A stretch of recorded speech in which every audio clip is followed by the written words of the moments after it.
Na minha frente está o HTC, o 24 Pro.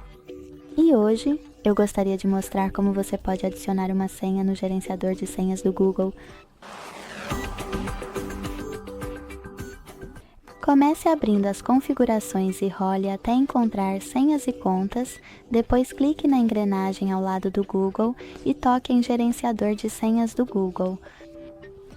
Em seguida, por favor, gentilmente selecione uma das suas senhas que você deseja editar, insira o bloqueio de tela, clique no botão Editar aqui e com calma, mude o que você quiser. Quando você terminar, clique em salvar no superior direito.